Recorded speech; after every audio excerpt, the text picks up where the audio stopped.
윤석열, 이제 그 종말이 너무나도 빠르게 다가오고 있습니다.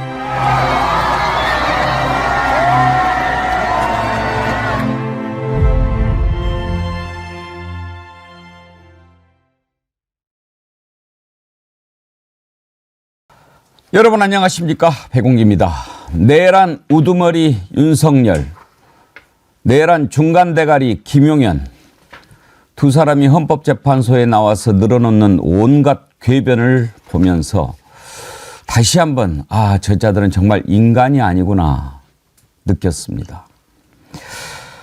심지어 계엄령을 계몽령이라고 하고 국회의원을 끄집어내라 라고 했던 말을 의원이 아니고 요원이었다 이런 얘기를 하는 거를 들을 때는 이 자들이 돈 것인가 아니면 국민들을 돌아버리게 할 작정인가 죄를 의심하지 않을 수 없었습니다. 이런 자들이었습니다. 이런 자들이 자랑스러운 우리 대한민국을 2년 넘게 망가뜨려 왔다는 것을 생각하면 정말 분노에 잠을 이룰 수가 없었습니다. 우리는 악마를 보았습니다. 생방송 백운기 정치 1번지 출발합니다. 이번 설 연휴에 우리 정어리몰에서 선물들 많이 구입해 주셔서 진심으로 감사하다는 말씀 드립니다. 어제까지로 이제 주문 다 끝나서 여러분들께 발송을 해드렸으니까요. 받으신 분들이 아마 만족하고 좋아하실 겁니다. 이제 보내는 건 다 끝났고요. 오늘부터 새로운 거 준비했는데 이건 며칠 못 갈 것 같아요. 달팽이 크림 여러분이 아주 사랑해 주시는 제품이었잖아요. 그런데 이번에 설 연휴 특별 아주 최저가로 여러분께 선물로 드립니다. 이걸 하나에 7,900원에 드립니다. 그러니까 뭐 정말 좋은 기회지요. 여행용 키트도 이렇게 들어있는데 말도 안 되는 가격이지만 이번에 특별히 설 연휴에 저희가 정어리 TV를 시청하시는 분들한테만 드리는 좋은 기회니까요. 이번에 구입하시면 좋을 것 같습니다. 3만 원 이상은 또 무료 배송이니까요. 이렇게 좋은 기회에 여러 개 주문하셔서 놓고 쓰셔도 좋고 선물하셔도 좋을 것 같습니다. 너무 빨리 소진이 되면 조기 마감 되겠습니다만은 이번 기회에 준비하시라고 소개해 드립니다. 네, 사랑하는 애청자님 여러분, 길고 긴 설 연휴가 시작됩니다. 어쩌면 벌써 고향 길에 나선 분들도 계실 것 같은데요. 제가 이렇게 귀성길에 오르시는 분들한테 항상 드리는 말씀이 있습니다. 다 같이 고향 가는 길이니까요. 조금만 양보하시면 즐겁게 가실 수 있습니다. 거의 똑같아요. 짜증내면서 가시는 거나 앞에 차 조금 제치고 가는 거나 도착하는 시간 같으니까요. 더 큰 걸 생각하십시오. 즐겁게 만난다는 그걸 생각하면서 또 함께 가는 사람들 다 고향 가는 분들이니까 마음 좀 편하게 그렇게 가시기를 바랍니다. 아무쪼록 이번 연휴에 건강하시고 편안한 마음으로 보내시길 바랍니다. 한 가지 당부를 드린다면 정치 얘기는 가급적 하지 마시고 정치 1번지 얘기만 하십시오. 정치 얘기하다가 또 틀어지면 복잡합니다. 이번 설 연휴 긴데요. 건강 잘 챙기시기 바랍니다. 오늘 함께 하실 패널들 소개하겠습니다. 김유정 전 의원님, 김종욱 전 민주연구원 부원장님, 박영식 시사 에디터님 어서 오십시오. 네, 안녕하세요. 김영남 전 의원님 곧 합류하실 겁니다. 아이고, 이 얘기를 오늘 먼저 해야 될 텐데 어제 헌법재판소에 나온 것을 오늘 다루려고 생각을 하면서 그런 고민이 들었어요. 김 의원님, 말 같은 말을 가지고 우리가 얘기를 해야 되는데 말 같지도 않은 말을 가지고 이러쿵저러쿵 한다는 게 참 힘들어요. 우선 김유정 전 요원입니다. 김유정 전 요원 한 말씀 드리자면 요즘에 정말 웃을 일이 없었는데 정말 아이러니컬하게도 헌재 탄핵 심판을 보면서 헛웃음이 나오더라고요. 말을 맞추려면 좀 제대로 맞추든지 본인이 다 뒤집어 쓰고 갈 요량으로 나온 것 같긴 한데 하다 보니까 뒤죽박죽 되고 또 결과적으로는 불리한 얘기를 막 쏟아놓게 되고 좀 황당하더라고요. 정말 나쁜 자식들이에요. 나 이렇게까지 참 어제 보면서 그런데 어제 오후에 중계가 좀 이상했잖아요. 예. 영상만 헌법재판소에서 나오고, 하는데 예. 영상만 나오고 소리가 안 나왔어요. 그랬다가 끝나고 나서 이제 다시 나와서 그 부분을 자세히 들어볼 수 있었는데 헌법재판소에서 왜 그렇게 했는지 밝힌 게 있나요? 따로 박영실 전 대표님? 지금 찾아봤는데 일단 그런 입장은 나온 게 없는 것 같고 아마 기술적인 혼선이나 이런 게 있었던 걸로. 기술적인 걸까요? 어제 이제 저도 우리 김유정 의원님이 그게 JTBC 예, 오대영 라이브. 오대영 라이브 예. 그 나와서 하시는 거를 봤는데 기술적 혼선 저는 그런 생각은 했어요. 왜냐하면 이제 김용현 또 윤석열 그야말로 이제 국가의 중요한 정보를 다뤘던 자들이 나와서 얘기하는 거니까 상당히 국가 안보에 영향을 미칠 수도 있는 발언이 있을 수도 있으니까 헌법재판소에서 생중계는 하되 일단 소리는 소거하고 내보냈다가 이게 끝나고 나서 별 문제가 없다라고 생각하면 이제 풀로 내보낸다. 이런 방침을 했던 것인가. 그렇다면 사전에 설명을 해 주든지. 그렇지 않으니까 국민들이 궁금한 거 아니었어요?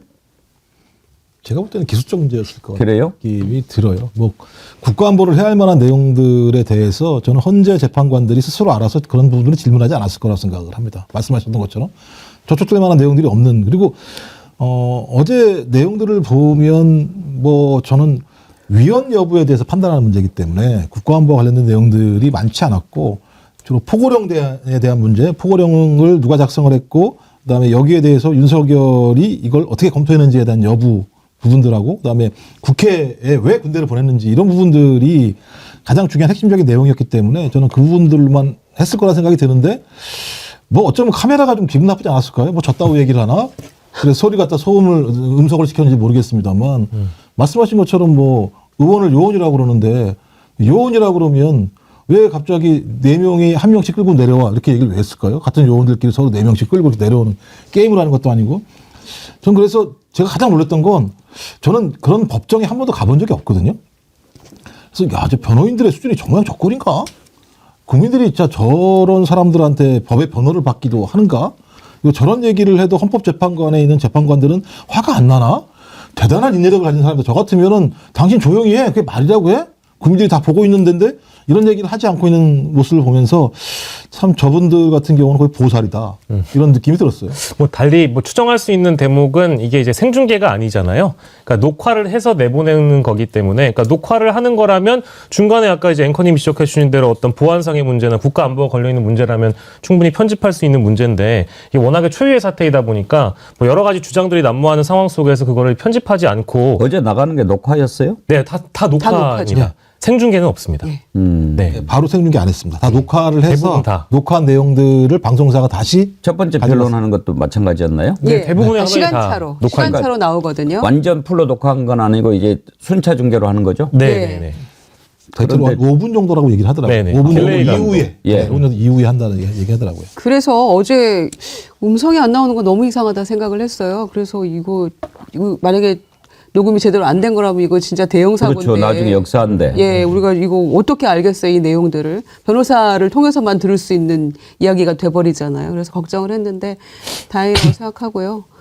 근데 보면 볼수록 이제 한숨만 나오는 내용들이라서 더욱 기가 찹니다. 오늘 김용남 의원 안 올지 모르겠어요. 변호사라고 하는 사람들이 정말 저 모양인가. 어제요. 그런 생각은 들었어요. 우리가 이제 하나하나 짚어보겠지만 맨 처음에 김용현이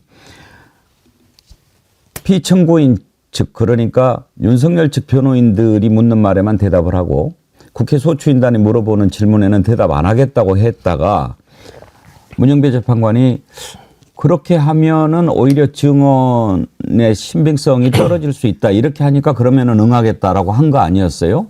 왜 그랬을까?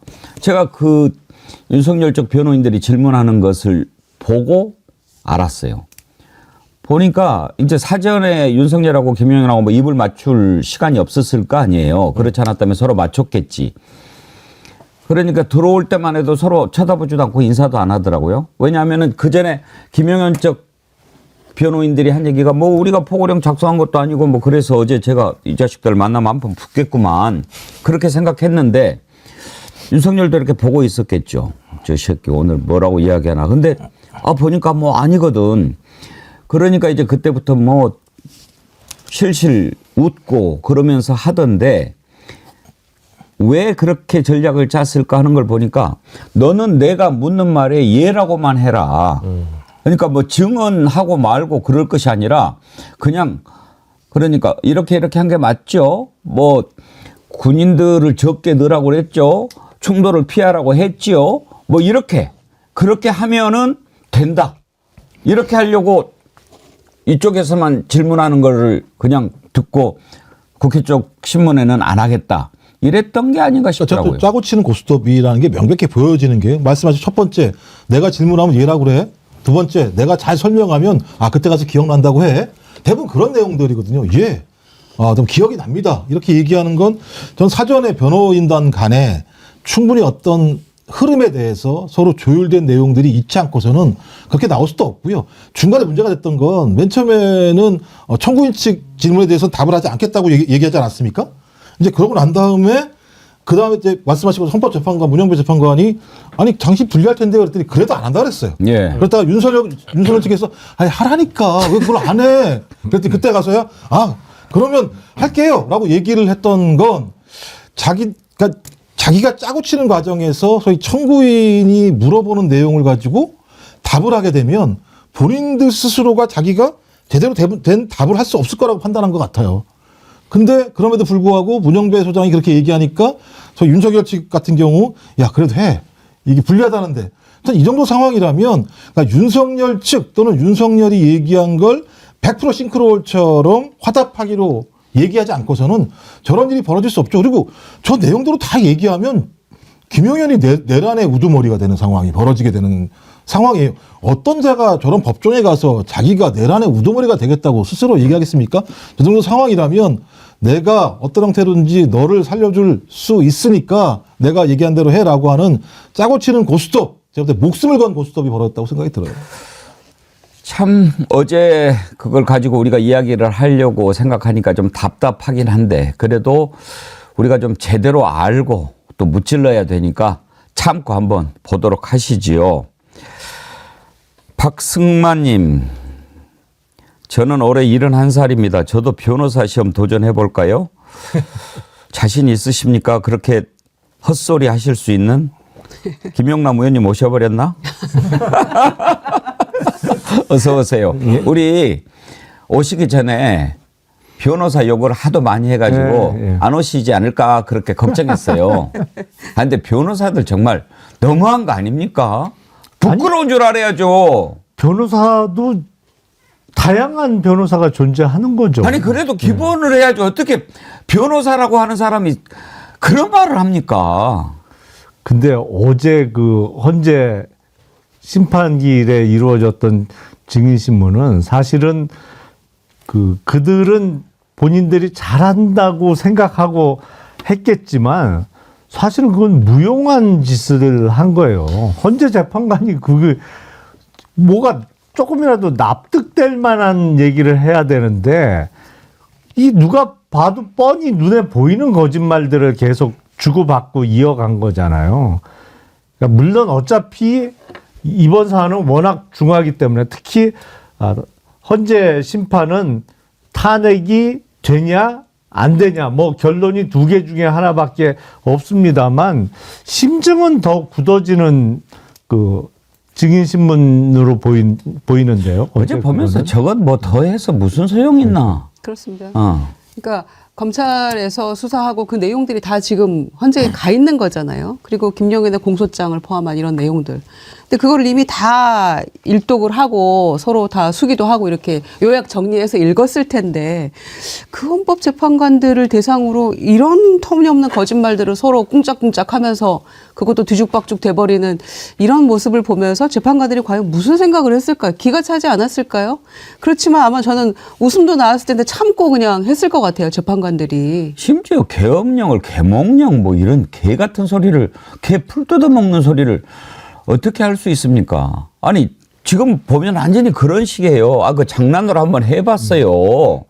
근데 그걸 가지고 그렇게까지 하시면 곤란하지. 뭐 완전 이런 투 아니에요? 이 적반하장인 거죠. 적반하장 이런 고급스러운 표현을 그자들한테 갖다가 쓰기가 싫더라고요. 아까 제일 문제가 되는 게 뭐냐면요. 전공이 문제예요. 전공이 보고 나서 웃었다는 거잖아요. 그냥. 근데 그 웃었다는 내용이 뭡니까? 48시간 이내에 복귀하지 않으면 처단하겠다라는 그 포고령의 내용이 있는데 그걸 보고 웃었다고 얘기를 합니다. 그것도 자기들끼리 사석에서 웃으면서 하는 얘기가 아니에요. 헌재 재판관의 변론장에 나와서 소위 그 내용을 보고 웃었다고 하는 건 나는 인간이 아니야. 나는 사람을 마음대로 죽일 수 있는 사람이야. 근데 난 그때도 웃을 수 있어라고 얘기하는 작태를 보인 거잖아요. 그다음에 김용현 또 하는 얘기가 1시간 30분 동안 국무회의가 열렸다고 얘기하잖아요. 그래서 오는 족족 심의했다고. 전 세상에 그런 심의, 그런 국무회의를 처음 본 적이 없어요.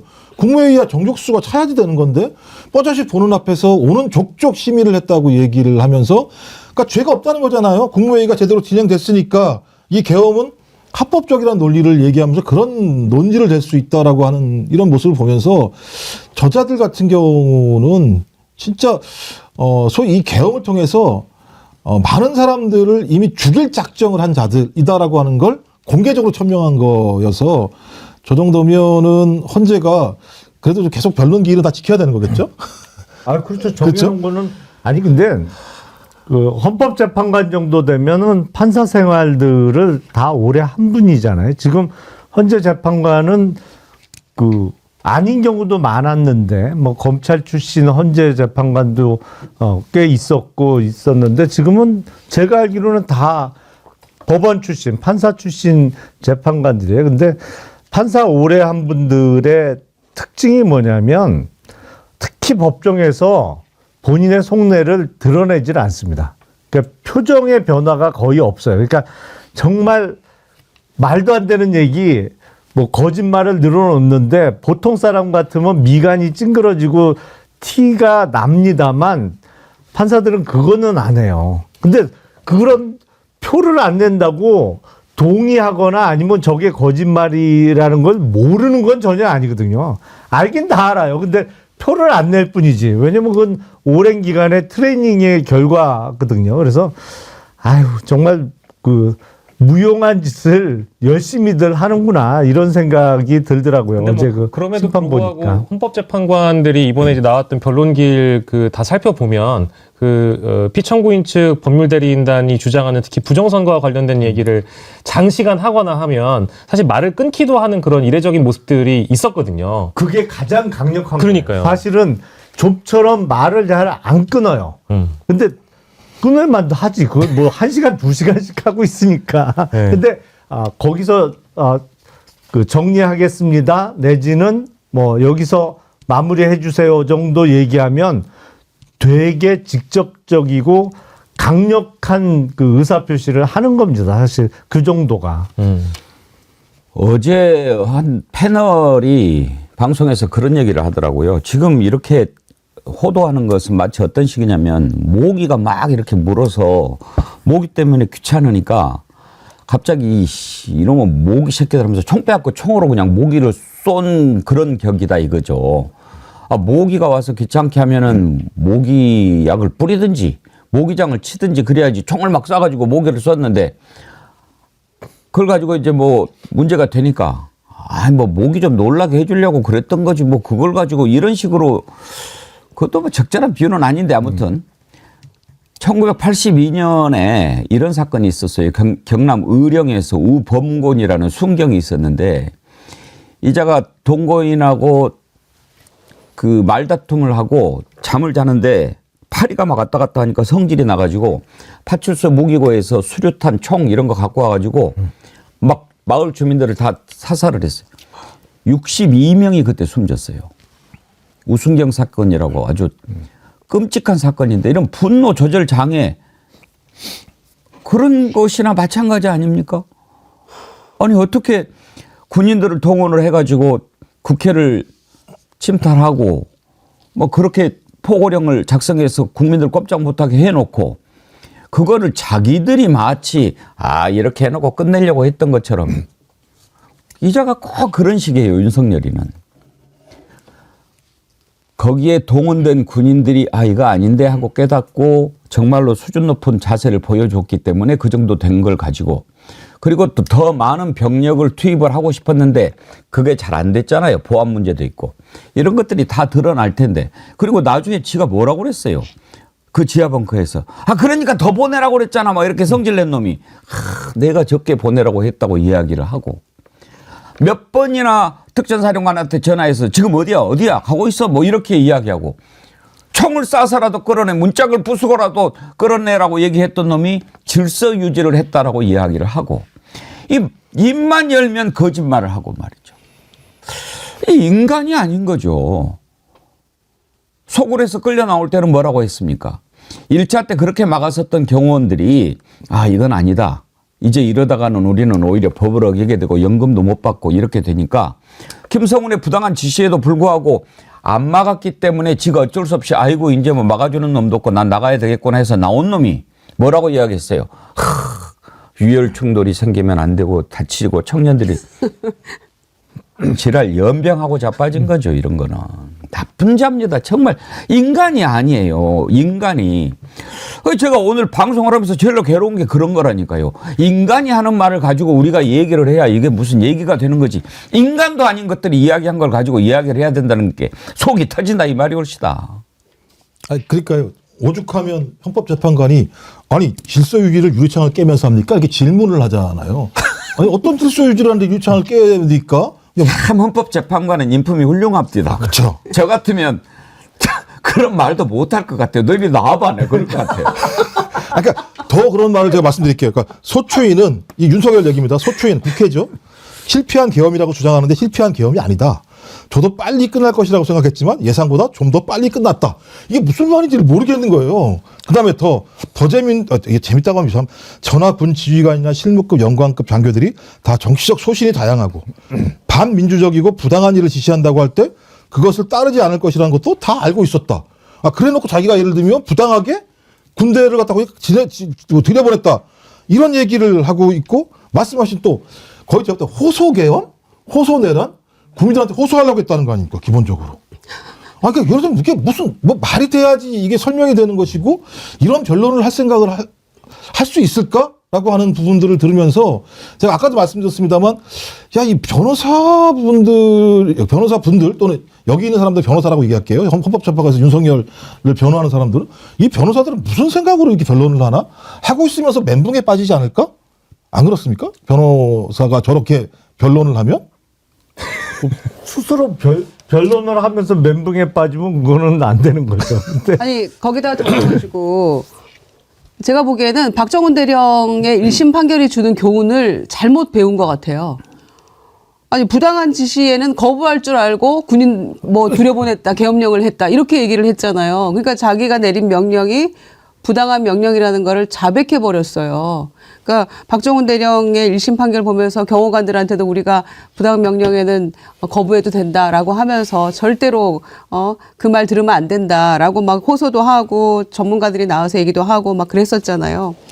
그러니까 이 말도 정말 황당한 거고 그다음에 한덕수 총리는 그 비상계엄을 위한 국무회의 자체가 제대로 성립이 안 된 절차적으로 문제가 있고 제대로 국무회의가 아니었다라고 얘기를 했는데 김영현은 1시간 반 동안 심의하면서 계속했다라는 거짓말을 했고 어제 결정적으로 저는 이래서 정말 내란 특검이 빨리 돼야 되는데라는 생각을 다시 한번 했던 대목이 계엄에 찬성한 국무위원도 있었다고 했잖아요. 누군지 얘기는 안 하면서 그런데 한덕수 총리는 단 한 명도 찬성은 안 했다고 얘기했거든요. 그러니까 자기네들도 완전히 서로 말이 다르다는 거.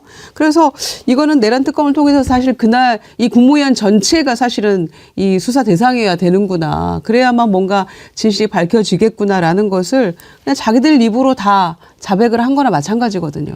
그러니까 지금 비상계엄이 벌써 50일이 됐는데 저도 그 부분은 100% 공감하는 게 이 내란 범죄 수사가 효율적으로 안 이루어졌어요.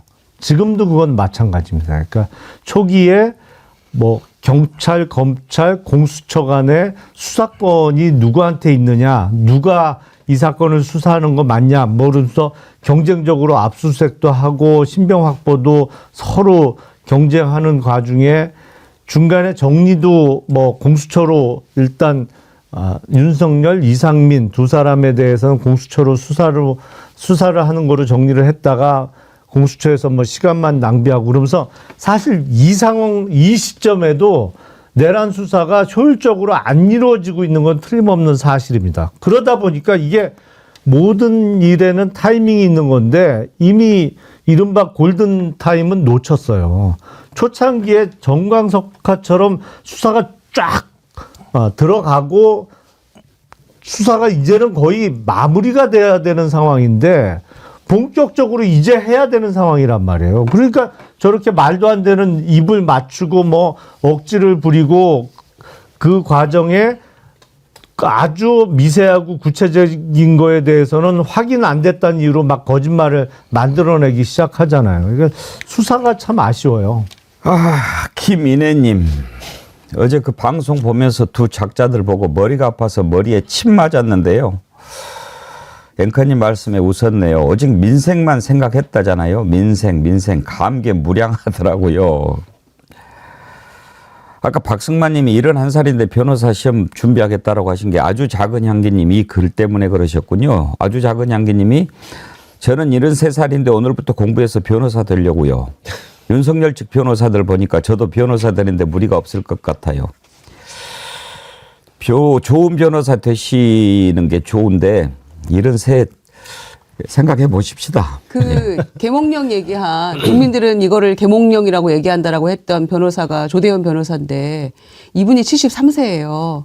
헌법재판관 명색이 헌법재판관 출신인데 그런 극우 유튜브에서 그 놔두는 이야기 그리고 그런 이야기들을 갖다가 헌재에서 그 얘기를 하니 계몽령을 조대현 변호사가 이야기했나요? 예, 그 왜 피청구인 윤석열 뒤에 바로 뒤에 백발. 앉아서 백발에 졸고 있는 그분, 깜빡깜빡하시네. 예, 졸고 있는 그분 가끔 마스크 그분이 쓰고, 조대현 변호사예요? 예, 아. 그렇습니다. 그리고 배진한 변호사의 경우에는 그러니까 이제 이 변호인단이 저는 단체로 이제 일단 집단으로 이성이 마비된 사람들이 아니고서는 이런 그 변호를 할 수 없는데요. 변호가 아니라 오히려 이제 윤석열 피청구인을 낭떠러지로 밀고 있다라고 생각을 할 수밖에 없는 게 뭐 헌법재판관들이 말을 끊고 막을 정도로 부정선거를 언급하지 뭐 다루지 않겠다라고 얘기를 했는데도 불구하고 계속적으로 주장할 심산이란 말이죠. 앞으로 있을 변론 기일에도 지금 증인에 대한 신청이라든지 증거에 대한 제출을 지금 계속적으로 하고 있는 상황입니다. 근데 배진한 변호사는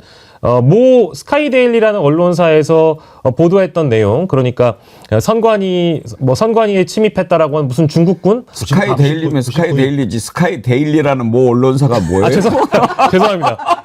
스카이데일리라는 언론사에서 다뤘던 그 내용. 정체를 모르겠으니까. 예. 조대현이라는 조모 변호사 얘기하는 알겠습니다. 거예요 지금? 배진한이라는 모 변호사가 뭐라고 했냐면 미국 오키나와 미군 부대 시설에서 부정선거에 조사를 받았고 부정선거에 대해서 자백을 했다는 뉴스가 나왔다라고 헌법재판소에서 얘기를 하면서 거기다 뒤에 다는 말이 제일 웃깁니다. 팩트이든 아니든 이런 말을 해요. 그래서 주한미군에서 entirely false라고 얘기했잖아요. 심지어 그 이후에 나온 입장인데, 그러니까 이제 이런 얘기들을 변호사들이 하고 있다 보니까, 예, 뭐, 변호사는 누구나 하겠다라는 생각이 우리 구독자님이 들으실 수밖에 없죠. 그래서 이건 변호가 아니고 조대현 변호사가 뒤에 이렇게 눈 감고 있을 때 잠자고 있는 게 아니었어요? 잘 모르겠습니다. 그건 알 수 없어요. 그건 알 수가 없어요. 안구건조증 같아요. 안구건조증이니까 깜빡깜빡하는 게 안구건조증이 있는 분들이 그러시거든요. 그리고 또 이제 좀 거만하신 분들이 이렇게 하신 경우가 많죠. 딱 이렇게 앉아가지고 그러니까 이제 그 극우들이 얘기하는 개몽령이라고 하는 얘기를 할 수 있는 상황인데, 그러니까 내란 잔당이 지금 남아 있으니까 그런 거예요. 계몽령이라는 게 걔가 꿈꿨다는 얘기예요? 아니요. 그 국민들에게 호소해서 야당 좀 작살내 주세요라고 호소하려고 계몽하려고 했다는 게 계몽 같은 계몽령이잖아요. 소리하고 자빠졌네. 왜 저한테 그러세요?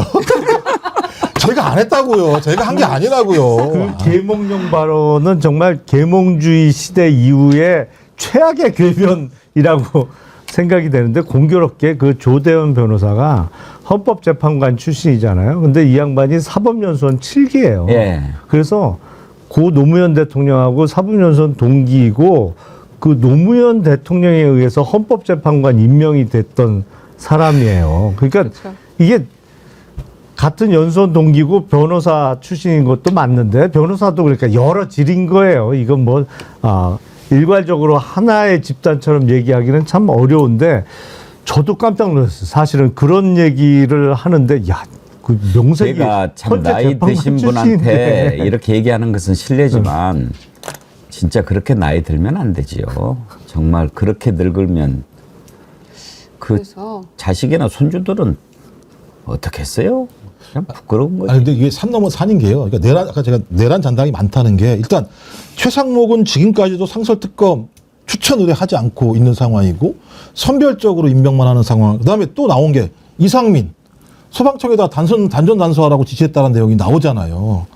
그다음에 지금 또 나오는 게 뭐냐면 검찰 같은 경우가 법원에 증거로 제출한 게 어떤 거냐면 김건희 특검법안, 최상병 특검법안, 명태균 게이트 관련된 언론 보도들을 법원에 증거로 제출했다는 거예요. 그다음에 공수처 같은 경우도 수색영장 제출할 때 조이치모터스 주가 조작 의혹 등 김건희 특검 추진이 비상계엄의 전제 조건이라는 사실을 적시했다는 거예요. 그러면 김건희라는 인물도 이번 내란과 관련해서 어떤 형태든지 관련돼 있다라고 하는 것이 검찰이 제출한 법원에 제출한 수사 증거 자료, 그다음에 공수처의 수색영장에 들어와 있기 때문에 여전히 내란의 잔재가 지금 가장 강력한 권한들을 행사하고 있다라는 겁니다. 그러니까 이런 사람들을 직무배제시키거나 직무해제시키거나 권한을 행사하지 못하게 했을 때에는 그런 사람들이 소위 외부에 모여 있으면서 끊임없이 사건의 증거를 인멸하고 서로가 증언들을 갖다가 조작할 수 있는 측면들이 꽤 있는 상황이기 때문에 저는 이게 특검을 하지 않은 이유도 여기에 있는 것 같다라는 느낌이 들고 그다음에 이 문제를 단지 윤석열과 김영현 둘만 했을 것인가? 그 중간에 실무적인 작업을 누가 했을까? 대통령실은 진짜 아무도 몰랐을까? 대통령실은 알았을 거다. 그럼 대통령실에서 이런 일이 벌어졌을 때 공적 라인이 아니라 사적 라인으로 벌어졌을 가능성이 높은데 이 사실을 김건희가 몰랐을까?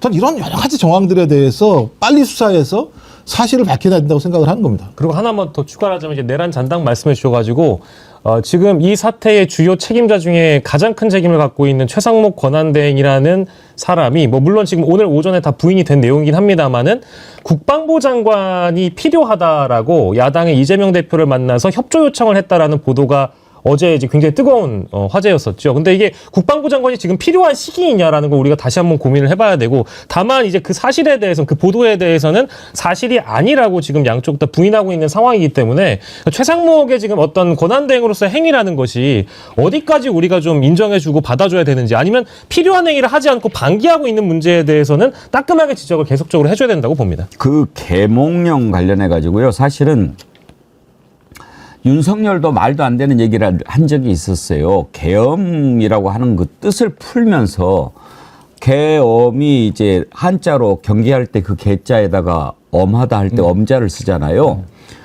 그러니까 이게 내가 그 계엄이 엄하게 이렇게 좀 경계심을 갖게 하려고 한 것이었다. 그런 얘기 했었죠. 윤석열이. 그런 얘기 했었죠. 예. 그러면 나는 계엄이 무슨 뜻인지도 모르고 선포했다는 얘기밖에 더 됩니까? 그게 비상계엄과 경위계엄이라는 게 있잖아요. 그러니까 비상계엄은 요건이 있는 거란 말이에요. 그냥 계엄을 아무 때나 때리는 게 아니라 전시와 준전시상에 준한다라는 판단이 섰을 때 대통령이 통치행위로서 그걸 실행을 하되 대신 이것이 맞는지 안 맞는지 국회에 물어보라는 거잖아요. 그래서 국회 건들지 말라 그랬는데 국회 다 건드려 놓고 그다음에 뭐 자기 말로 변호사도 웃기죠. 한 20명 들어갔나요? 제가 눈으로 본 것만 해도 엄청나게 많은 인원이 들어갔는데 헌재 재판관 앞에서 그런 거짓말을 하는 작태를 보면 그냥 모든 변명인 거죠. 자기가 조금이라도 도망가려고 하는 변명을 하는 행위이고요. 그다음에 검찰총장 같이 한 사람이 계엄을 몰랐겠습니까? 상식적으로 알고도 저따구로 얘기하는 거죠. 아니 김용현의 검찰 진술에 따르면 계엄 관련해서 공부를 많이 했대요. 윤석열이. 검찰에 진술했죠 이렇게. 예, 검찰이 그렇게 진술했으니까 공부를 많이 한 결과가 이건지 궁금하고요. 그다음에 이제 변호인들은 각종 로펌에서 다 변호 안 한다고 손살에 치지 않았습니까? 그러니까 그러고 나서 이제 모인 변호인들이니까 어떤 사람들인지 매우 궁금했는데 이쯤 되면 변호인이 아니고 그냥 사실 아주 지능적으로 매기는 게 아닌가 싶은 생각도 듭니다, 저는. 이항님, 어제 헌재를 보면서 진짜 멍충이가 되는 느낌이었습니다. 너 바보야 바보야 계속 들으면 진짜 내가 바본가 그런 생각하게 되잖아요. 그러니까 우리를 돌아버리게 하려고 하는 것 같더라니까요. UNI님, 왜 수감자가 빨간 넥타이 메고 옷도 바꿔 입고 시계까지 차고 출정하나요? 반드시 꼭 밝혀야 합니다. 넥타이는 차서도 안 되는 거 아닌가요? 자살 도구니까. 교정 당국은 밝혀야 합니다. 그러셨는데 이거 이따가 짚어보도록 하겠습니다. 미국 널스 프리실라님, 오랜만입니다. 앵커님 설 인사하시니 더 그립습니다. 벌써 설 연휴가 시작되었군요. 미국에서 일하시는 프리실라님, 설 되면은 또 고국 생각 많이 나시겠죠?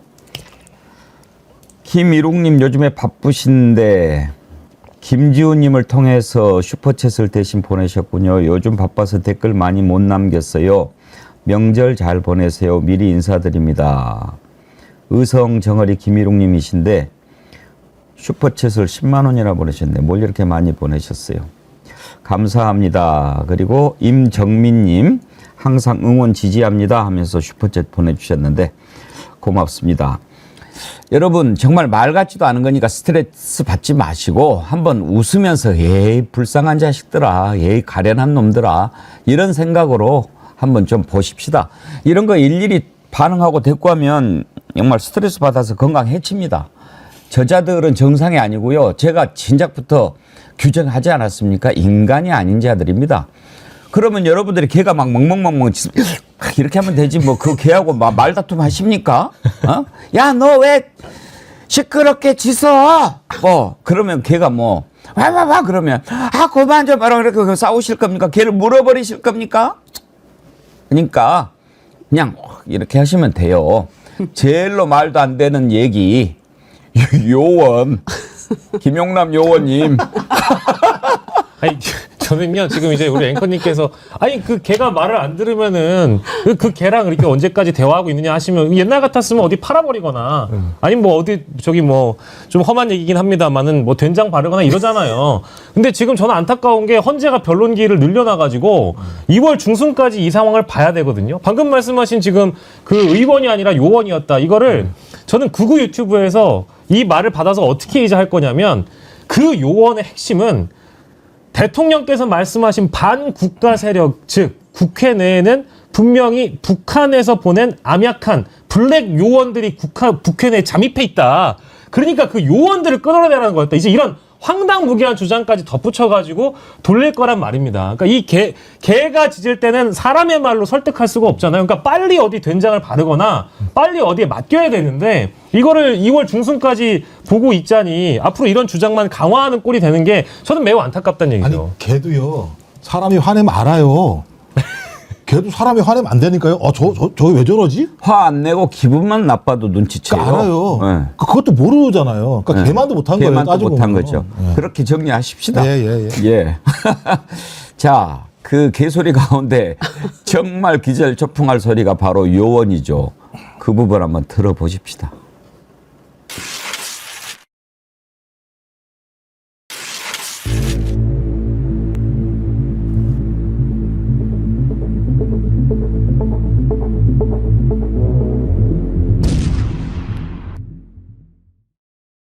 의원이 아니라 요원을, 그죠? 요원을 빼내라고 한 것을 김병주 국회의원이 의원들 빼내라는 것을 통과시킨 것이죠. 네, 그렇습니다.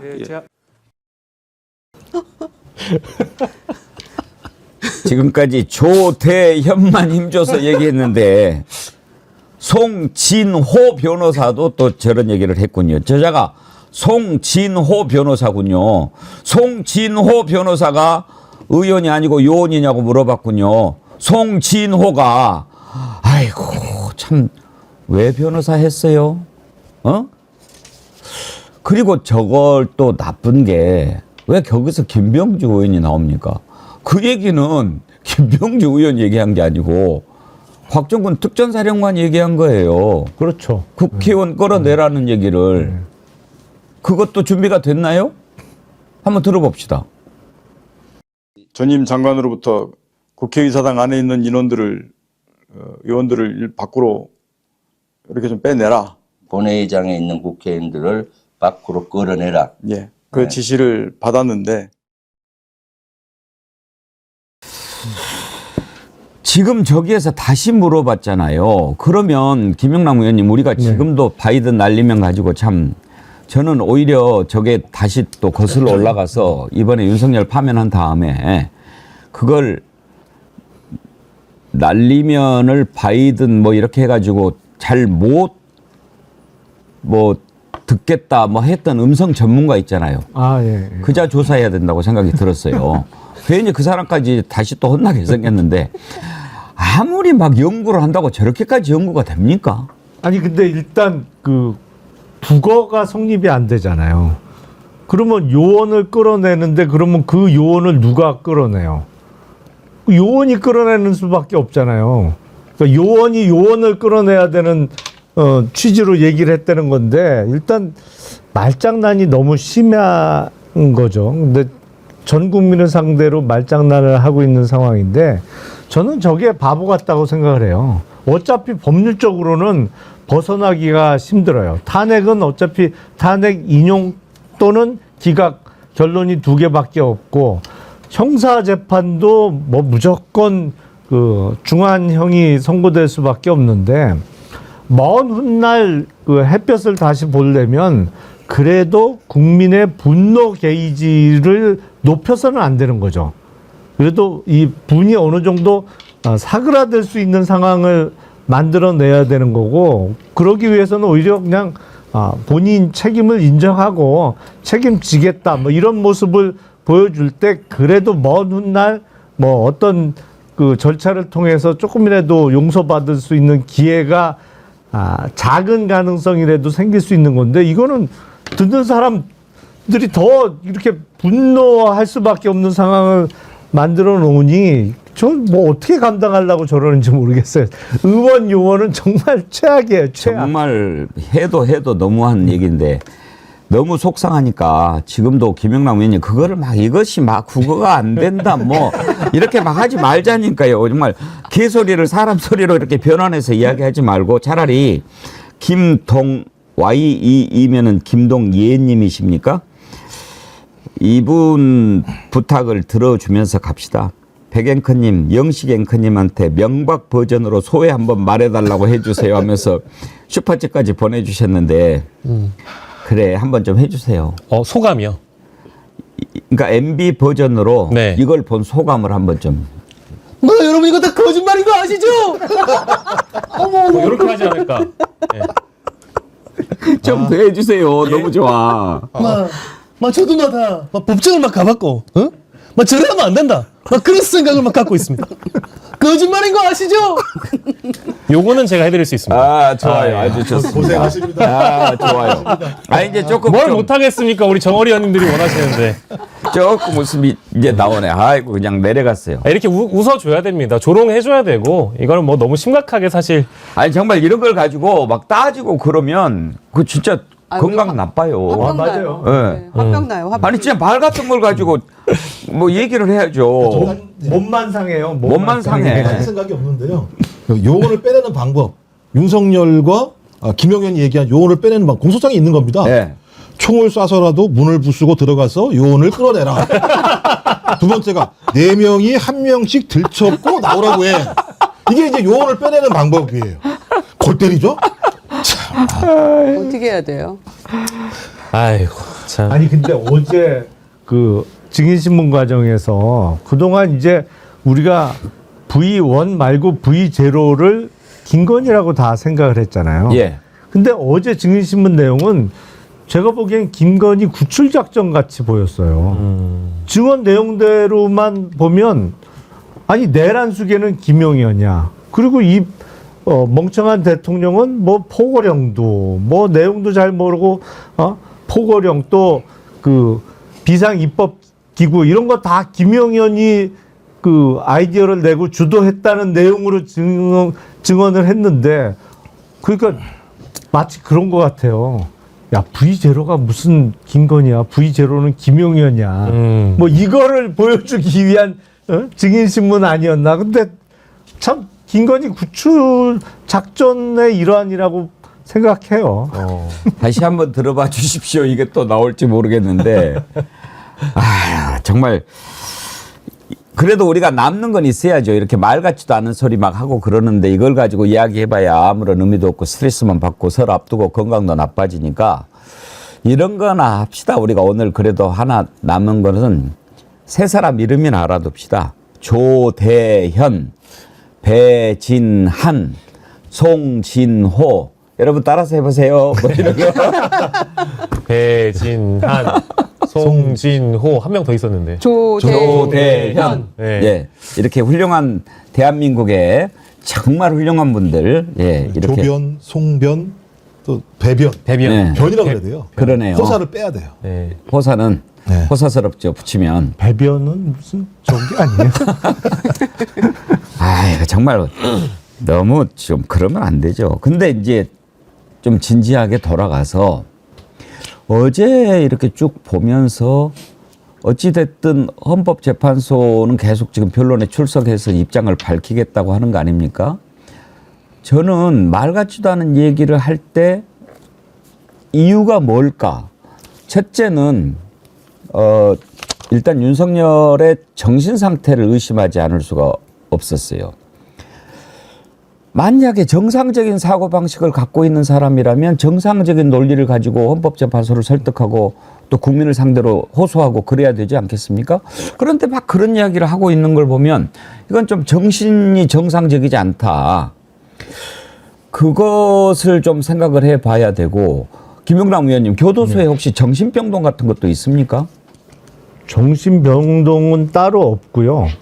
그거는 이제 치료감호소는 따로 있죠. 예. 그러니까 그거는 이제 정말 정신병력 때문에 정상적인 수감 생활이 어려운 사람들은 치료감호를 가야 되는 거고, 그 구치소나 이런 데는 그 의무실이 있습니다. 의무실이 있어서 거기에 그 간단한 침대 같은 게 놓여 있긴 해요. 그리고 외부 진료가 필요하면은 거기 구치소의 의무과장이 이렇게 소견서를 써서 외부 진료를 나가게 해줄 수는 있는데, 이게 병 얘기를 하니까 방금 전에 보도가 된 건데, 왜 화요일 날 헌재 재판 끝나고 지구병원에 들렀다가 갔잖아요. 예. 근데 그 안과 진료라고 했는데 지금 그게 황반변성이라는 거예요. 근데 그거는 약간 실명 가능성이 높은 있죠. 그거잖아요. 근데 왜 이 시점에 이런 보도가 나왔냐. 근데 어저께 조지호 경찰청장이 이른바 병보석이 허가가 됐어요. 그분은 마음이라고 그러니까. 예, 혈액암이라는 예. 이유로 흔히 얘기하는 이제 병보석을 나갔단 말이에요. 거기서 착안한 거 아닌가? 라는 생각이 들어요. 그리고 두 번째 드는 의문은 사실은 비상계엄 직전까지 11월까지 골프를 쳤잖아요. 그렇게 안 보이면 어떻게 골프를 쳤지? 그렇잖아요. 그 골프공이 요만한데 저만치 놓고 치는 건데, 그래서 이걸 어디까지 믿어야 되나? 아니, 이게 그리고 급성이 아니잖아요. 그런 병은. 예. 만성으로 조금씩 진행되는 질병인데, 황반변성이 어느 정도길래 이 타이밍에 이런 보도가 나오나? 그런 생각이 들더라고요. 그자가 하는 말을 믿을 수가 있어야지요. 그러니까 이제 제가 왜 그런 생각을 하냐면 상식적으로 아무리 생각을 해봐도 안 되는 거니까 정신이 온전하지 않다. 그런데 이제 100번 양보해서 정신이 좀 온전한 사람이라면 어떻게 저럴 수 있을까라는 데서 문제가 생기는 겁니다. 그렇다면 뭐냐? 왜 말도 안 되는 소리를 하냐? 그렇게 말을 해도 믿어주는 사람이 있기 때문에 그러는 것 아닌가. 그러면 이런 얘기를 했을 때 정신이 온전히 박히고 상식적인 사람이라면 다 야 그걸 말이라고 하냐 그러겠지만 야 국회의원이 아니고 요원들이래잖아.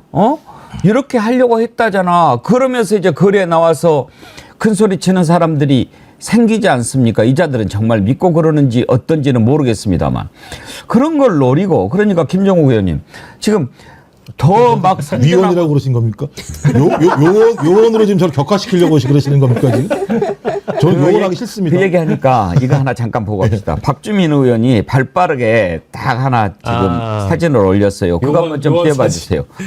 여러분 보면 빵 터지실 거예요. 은평갑 국회의원 이요원 박주민. 아, 딱 요원이네. 예. 박주민 의원은 저게 더 어울리는 것 같지 않나요?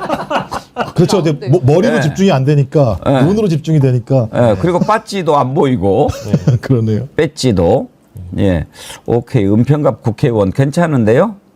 국회 요원. 참 그래서 네.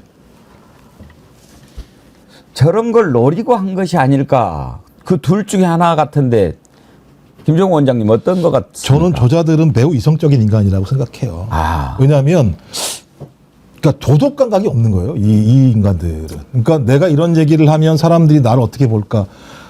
적어도 상식적이지 않는구나라고 하는 거기서 예를 들면 본인 스스로가 죄책감을 느끼고 이런 감각을 느껴야 되는데 그런 도덕 감각이 전혀 없어요. 근데 사이코패스가 뭐가 뛰어나냐면요. 이성력이 되게 뛰어납니다. 공감 능력은 떨어지는데 이성력이 되게 뛰어난 경우를 사이코패스라고 얘기를 하는 건데 그러니까 이성적으로 그런 거죠. 요원이 왜 나왔을까 아무리 생각해봐도 질서 유지라는 것을 설명하기 위해서는 소위 국회의원들을 빼내라고 얘기하면 성립이 안 돼요. 이게 예를 들면 호환이 안 되는 거잖아요. 그래서 본인이 군대를 투입했다라고 하는 건 소위 위헌적이라는 것을 명백히 드러내는 가장 중요한 핵심적인 내용이잖아요. 그러니까 군대를 보낸 이유는 국회를 침탈해서 국회의원들을 끌어내려고 하는 것이 아니라 질서를 유지하게 하려고 한 거야.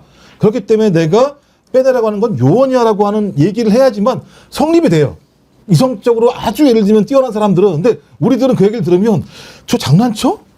어떻게 저런 얘기를 할 수 있지라고 하는 도덕적으로 저는 완전히 반도덕적인 인간이라고 볼 수 있는 거죠. 전 그래서 저들은 끊임없이 예를 들면 이렇게 뭔가 그냥 사람의 도덕적 감각이 아닌 이성적으로만 이 문구가 완성될 수 있도록 만들려고 하는 것일 수 있다. 그래서 저는 사이코패스일 가능성이 되게 높다. 이렇게 볼 수밖에 없는 측면이 예. 있는 거죠. 그리고 이제 좋은 떡밥을 이제 외부에서 활동하는 극우 세력에게 던져주려면 그들이 잘 활용할 만한 수단을 줘야 됩니다. 그래서 이제 극우 유튜브는 사실 안 보시는 걸 저는 추천드리는데 어제 이제 그 헌법재판소의 김용현 측과 윤석열 측이 했던 주장들을 토대로 해서 새로운 정보들을 또 규합해서 극우 컨텐츠를 지금 신나게 만들고 있는 상황이거든요. 그러니까 저희 방송과는 완전히 다른 세계에서 살고 있는 사람들이기 때문에 그런 주장을 강화하기 위한 일종의 떡밥 제공이라고 봐야 되겠죠.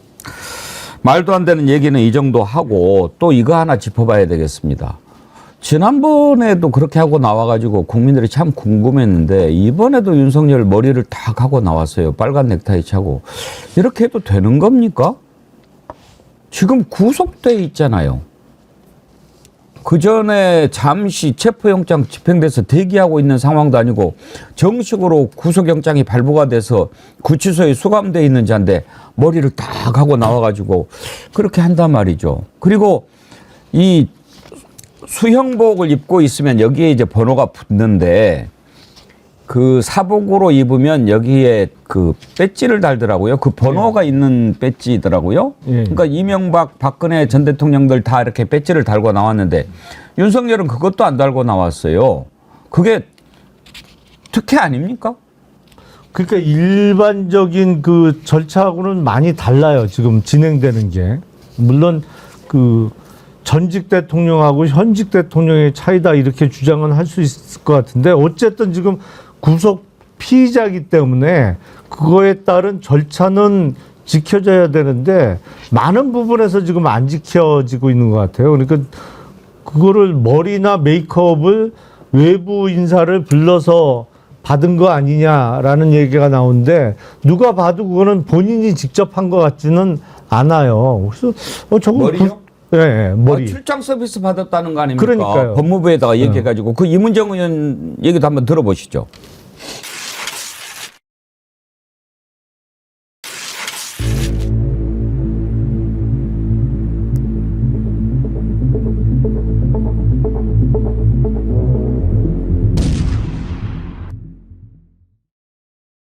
그 외형, 헤어, 네. 메이크업 또 했습니까? 네, 오늘도 말끔하게 그 예. 머리 손질하고 예. 이렇게 나타났고요. 예. 그래서 지난번에 첫 번째 출석했을 때 제가 법무부 쪽에 예. 그리고 헌법재판소 쪽에 확인을 했더니 아마 이제 그 법무부에서 허락을 해서 그 헌법재판소에 좀 일찍 도착해서 예. 그 경호처 관리하에서 대기실에서 스타일링을 받은 것으로 예. 그렇게 하고 법무부에서 그게 어떻게 그런 특혜를 줬는지 예. 제가 지금 문제 제기를 하고 있습니다. 아, 예. 그리고 수인 번호 같은 경우에도 10번을 받았는데요. 그동안 미결수용수, 그다음 박근혜 대통령이나 이명박 등등에 예. 대해서 그 재판정 나올 때는 항상 그 사복을 입었어도 그 번호를 예. 반드시 착용하도록 예. 되어 있고 서울구치소에서도 그것을 재량으로 자기들은 했다고 하는데 예. 그런 예외를 주는 특혜를 왜 줬는지 저는 이해가 할 수 없거든요. 주체가 어딘가요? 법무부 당국이죠. 예. 네, 법무 당국이고 뭐 경호처에서 지금 경호를 받고 있어서 예. 경호와 개호가 이제 같이 가는 중에 예. 헌법재판소에 나타났을 때는 그 경호처에서 관리를 한다고 해요. 예. 뭐 그런데 경호처장이 지금 김성훈 예. 차장이 지금 헌법재판소 재판장에 계속 오는 상황이거든요. 예. 그래서 뭐 그럼 김성훈이 그거 스타일링을 뭐 그 해준 것이냐 알아보신 것이냐 이게 접견이 금지되어 있는데 예. 그것도 누가 궁금하고요. 와가지고 그렇게 저 머리 손질을 해주고 할 수 있는가 그 부분도 예. 의문입니다. 그러니까요. 지금 이제 이문정 의원이라고 제가 아까 말씀드렸는데 박은정 의원이죠. 이문정 검사하고 헷갈렸네요. 그래도 은정 이러면서는 검사 출신들은 그나마 좀 김유정 의원님. 네.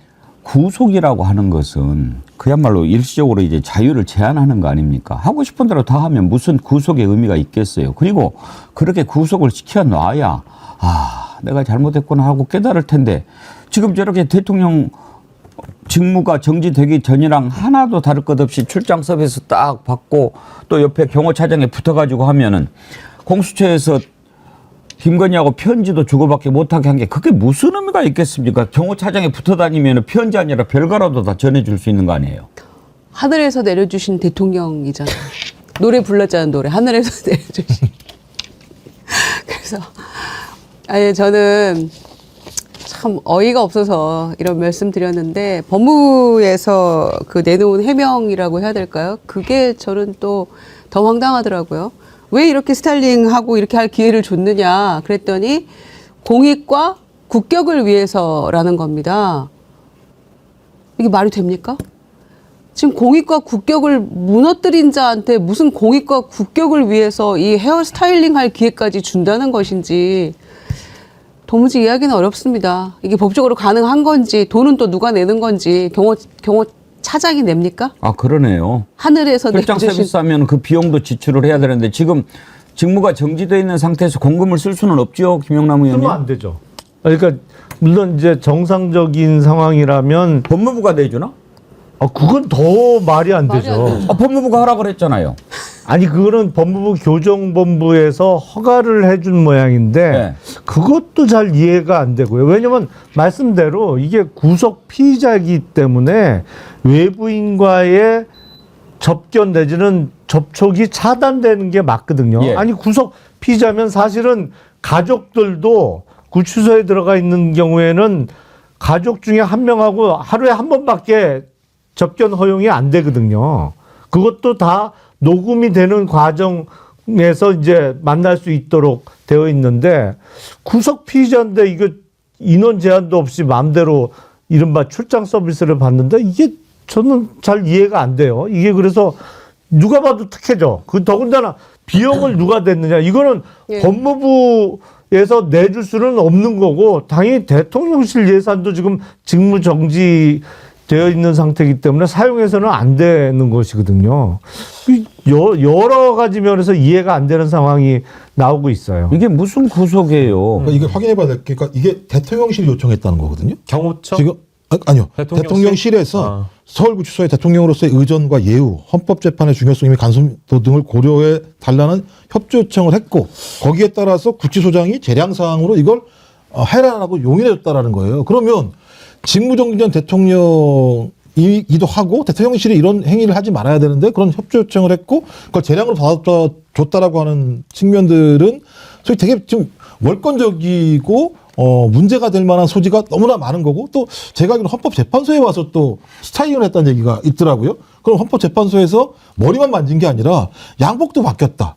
뭐 넥타이도 바뀌었다. 이런 얘기라면 풀 메이크업을 한다는 거잖아요. 몸까지 다.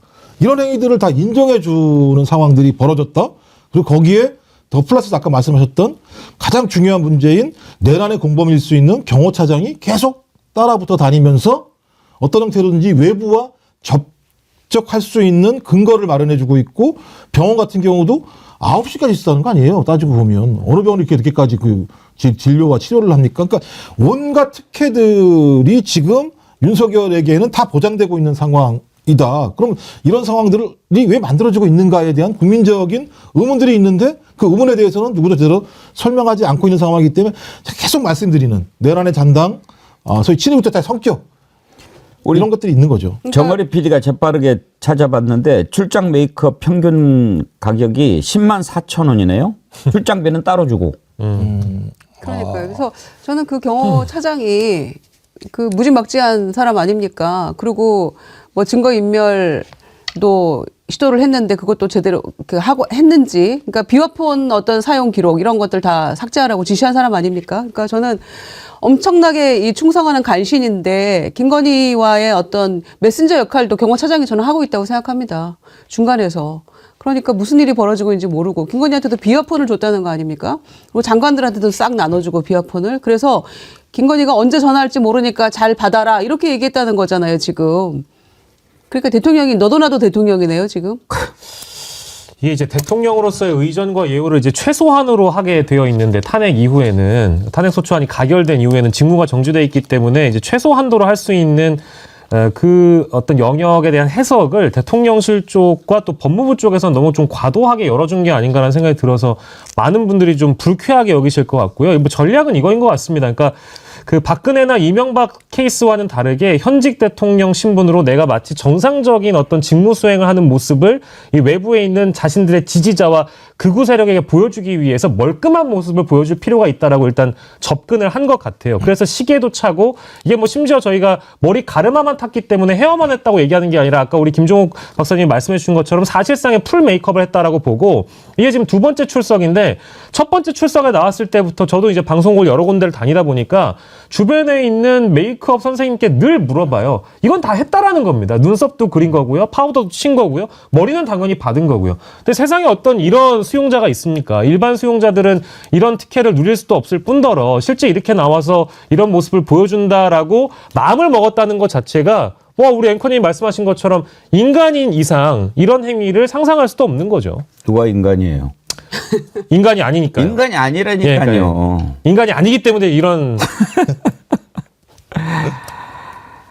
아이고 참 이런 사람이 있어요. 그래. 아까 그 이런 글을 주신 분이 계세요. 썬팅님, 윤석열 와이셔츠 색깔이 변했습니다. 그리고 구속 당시 안 보이던 시계도 차고 나오고 넥타이, 헤어스타일 어떻게 했을까요? 그때 시계 안 차고 들어갔었나요? 근데 시계 같은 거 이런 거는 다 이렇게 그 구치소에 들어갈 때 보관하죠. 그렇게 하지 않습니까? 예, 예. 그럼 그것도 다 다시 돌려줬다는 거 아닙니까? 아예 양복을 한 벌 맞춰주지 그랬을까? 아니 그게 뭔지 모르겠어요. 이런 경우는 처음 봐서 원칙대로 하면 물론 재판정 나갈 때 요청하면 사복으로 환복할 수는 있습니다. 예. 그거는 뭐 다른 사람도 가능해요. 말씀하신 대로 이제 구속되어 있는 사람이라는 표지는 달아야 되는 거고 그것도. 근데 그거는 이제 그 구속 수감 절차가 진행될 때 이른바 사복은 다 보관하거든요. 그 원칙대로는 그 보관했던 사복으로 갈아입을 수는 있습니다. 법정에 출석할 때. 근데 보니까 그 만약에 와이셔츠 색깔도 바뀌었다 그러면 그 보관했던 옷이 아니고 건네받은, 그러니까 헌재 대기실이나 이런 데서 건네받은 다른 옷으로 갈아입었다는 얘기인데 그거 안 되는 거거든요. 그러니까 한 원칙적으로. 50분 동안 스타일링을 했다고 하는데 그 사이에 무슨 일이 벌어졌는지 아무도 모른다는 거예요. 이게 이렇게 누가 이렇게 할 수 있죠? 김건희를 못 만나게 하는 게 무슨 의미가 있겠어요. 이렇게 되면 다 지금 김건희가 뒤에서 조정하고 있다는 얘기까지 나오고 있는데 김성훈을 사실은 검찰이 풀어준 게 가장 큰 문제인 것 같아요. 그걸 잡아놔야 지금 그야말로 김성훈은 윤석열 입속의 혀 아닙니까? 오히려 윤석열이 뭘 생각만 해도 알아서 해줄 정도 아닙니까? 그거는 저도 잘 이해가 안 돼요. 그걸 왜 영장을 기각했는지는 봐도 구속 필요성이 뚜렷해 보이는데, 특별히 그리고 그 영장을 기각할 사유가 안 보이거든요. 그러니까 무슨 사유로 기각했는지 모르겠어요. 그게 알려지지가 않더라고요. 그러니까 법무부에서 지금 영장을 기각하고 나서 김성훈 차장이 대통령 경호처로 복귀한 이후의 상황이 굉장히 걱정되는데, 이제 그 대목은 저는 가장 유추할 수 있는 대목은 딱 하나인 것 같습니다. 그러니까 지금 저는 검찰도 사실 이 내란 사태의 공범일 가능성이 매우 높거든요. 일단 첫 번째로는 12월 4일에 있었던 이 안가회동에 박성재 법무부 장관과 김주현 민정수석 그리고 뭐 법제처장, 행안부 장관까지 포함된 회동이 있었다라는 측면을 본다면 법무부와 검찰 측의 어떤 이런 국정원을 포함한 이 아직 지금 수사로 접근하지도 못한 국가기관들이 분명히 있다. 이제 요 한 대목이 있고, 김성훈이 이제 비화폰을 관리를 만약에 했다라고 한다면 김성훈을 풀어주고 만약에 검찰 쪽의 인사와 윤석열의 통화 그리고 김건희와의 통화 이런 내용들이 비화폰에 담겨 있다고 한다면 그 비화폰의 서버를 지우거나 증거인멸을 할 수 있는 이런 가능성들까지 우리가 내다보고, 혹시나 검찰 측이 나중에 이 비화폰 서버가 공수처로부터 뭐 확보가 되거나 경찰로부터 확보가 된다라고 한다면 검찰도 공범이 되는 거니까 이제 그런 두려움과 위기의식이 있었기 때문에 김성훈을 풀어줬던 거 아니냐, 이제 이런 해설들은 뭐 나오고 있죠. 근데 그거는 수사가 또 동반이 돼야 되는 거니까 좀 기다려볼 일입니다. 그러니까 이 문제가 가장 중요한 게 김성훈이라는 사람이 경호처 차장이고 윤석열의 가장 측근이기 때문에 내란을 준비하는 과정을 다 알았을 거란 말이에요. 왜냐하면 계속 옆에서 측근에서 계속 보좌해야 되는 상황이니까 누구를 만나는지 무슨 일이 벌어지는지를 가장 잘 알았기 때문에 내란 문제와 관련해서도 충분히 이 내용들을 인지했을 거다. 근데 그렇게 인지한 사람인 소위 공범관계에 있는 사람을 갖다가 같이 붙여놓는 것이 문제라는 거 하나 하고, 또 하나는 안가 얘기도 나오기 시작해요. 그러니까 예를 들어 검찰들이 끊임없이 검찰공화국이었기 때문에 대통령실에 있는 안가를 통해서 많은 정보들이 오갔을 가능성이 높다. 그렇다면 이제 안가에 대해서 끊임없이 압수수색 갖다가 막고 있는 중요한 이유 중에 하나가 소위 검찰과 대통령실의 커넥션이라고 하는 부분들이 드러나는 것을 막으려고 하는 것이 아닌가라는 내용들이 있고, 또 하나는 이제 선관위에 검찰과 국정원 이 올 거다라는 얘기가 있어서 검찰이 내란 과정에서 개입됐던 부분들이 분명히 있기 때문에 이런 전반적인 사정 때문에 심우정과 김주현의 커넥에 의해서, 그러니까 김주현은 민정수석이고 심우정은 검찰총장인데 이 두 사람이 거의 대검 형사부에다가 조치를 취하겠어. 왜냐하면 일개 검사가 그냥 자기 마음대로 야 이거 저기 청구하지 마, 기각해 이렇게 얘기하지는 못했을 거라는 판단이 들기 때문에 검찰 고위 라인들의 매우 정무적인 또는 범죄 문제와 관련해서 이 사람을 구속하지 말아야 될 뭔가 있지 않고서는 이게 설명이 안 되는 측면들이 있는 거죠. 진정호님, 삭발 이발료는 제가 내겠습니다. 예. 그거 형 확정되면 알아서 다 거기서 깎아줘요. 아, 그래요? 지금은 미결 수용자이기 때문에 예. 머리가 기른 거고, 형 확정되면 다 알아서 깎아줍니다. 그래서 돈 따로 안 내도 됩니다. 그렇게 해주십니까? 네. 그 돈도 아까우세요? 예. YG 팡님. 저는 자카르타에 거주하는 정어리 애청자입니다. 여기 현지 뉴스에 체포영장 집행 때부터 지금에 이르기까지 실시간으로 보도될 때마다 정말 부끄러움 미치겠습니다. 현지인 지인들이 많이 웃더라고요. 우리가 언제부터 이런 코미디의 웃음거리가 되었나요? 외국에 나가 계신 분들이 더 힘드시죠? 네. 오늘 백운계 정치 1번지는 여기까지 하도록 하겠습니다. 정말 어제 헌법재판소에서 변론 진행되는 것을 보면서 많은 국민들이 걱정하는 게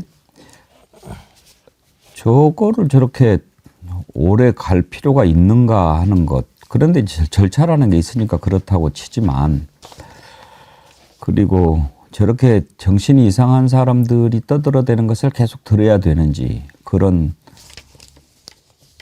허탈감? 뭐 그런 것도 있고 말이죠. 이제부터 긴 설 연휴가 시작이 될 텐데 이렇게 좀 지쳐있고 힘들어하는 우리 국민들을 위해서 대한민국을 대표하는 네 분 패널께서 그래도 한 말씀씩 좀 해주시고 위로의 말씀도 좀 주시고 그렇게 하고 설 연휴 들어갔으면 싶습니다. 김유정 의원님 먼저 좀 위로의 말씀 한마디 좀 해주십시오. 지난 한 50여일이 우리 생에 가장 힘들었던 50일이 아닌가라는 생각도 하게 되는데요. 그래도 저희가 일단 체포해서 구속시켰고 그리고 어찌됐든 헌재에서 탄핵 심판이 진행 중이고 또 헌재에서 이제 설 끝나고 2월 3일 날 그 마은혁 재판관에 대한 임명 안 한 것이 이 문제가 있는지 없는지 여부를 판결을 한다고 하니까 저는 헌재에서 뭐 재판관도 여러 질문을 했습니다마는 임명이 바로 될 거라고 생각을 하거든요. 그래서 그런 것들이 우리가 조금 가슴 답답하고 더디 가는 것 같지만 그래도 똑바로 올바로 가고 있다라고 생각하시면서 설 연휴만큼은 만약에 아직까지 체포 안 되고 구속 안 됐으면 우리 설 연휴에 떡국 편하게 먹을 수 있었겠습니까? 그런 생각하시면서 긍정적인 마음으로 설 연휴 건강하게 잘 보내시길 바라겠습니다. 좋은 일이 기다리고 있을 거라고 생각합니다. 예. 새해 복 많이 받으세요. 감사합니다. 위로가 됩니다. 김영남 의원님. 지금 이 상황에서 가장 중요한 것은 스트레스 관리라고 생각을 합니다. 왜냐하면 이 스트레스 받을 일이 너무 많아갖고 저도 사실은 쉽지 않은데 아무쪼록 그 명절 연휴에 가족분들하고 행복한 시간 가지시고 스트레스 조절 잘 하시면서 건강하게 지내시기를 기원드리겠습니다. 예. 김종우 원장님. 예, 어릴 때는 설이 참 좋았는데요. 나이가 들면 들수록 참 설이 피곤하구나 많은 분들이 느끼시기도 하는데 일단 저 말도 안 되는 내란을 우리 국민들 그다음에 경호처의 직원들 그다음 계엄군의 젊은 친구들이 다 막아줬다라고 생각하고요. 아마 천공이 하늘로부터 버림을 받을 것 같다. 1월 28일 이후부터 윤석열이 무슨 기운이 좋아질 거라고 얘기하는데 저는 그렇지 않을 거라 생각이 들어서 설 지나시면 조금 더 좋은 세상이 여러분들 눈앞에 등장할 거라 생각이 들어서 좀 그런 두근거리는 마음, 그러니까 새해에 대한 어떤 좀 더 좋은 기운을 가지시고 설날 맛있는 음식 친지들과 나누시면서 즐겁게 보내시면 저는 잘 될 거라고 생각을 합니다. 새해 복 많이 받으십시오. 감사합니다. 박영식 에디터님. 예, 그 앞에서 백운계 앵커께서 이번 설 연휴에는 정치 얘기하시지 말고 이제 재미있는 정치 1번지 많이 보고 또 주변에 정어리언 없으면 혹시나 모르니까 서로 그 유튜브 어떤 채널 구독하는지는 뭐 공개하거나 그 공유하지 마시고요.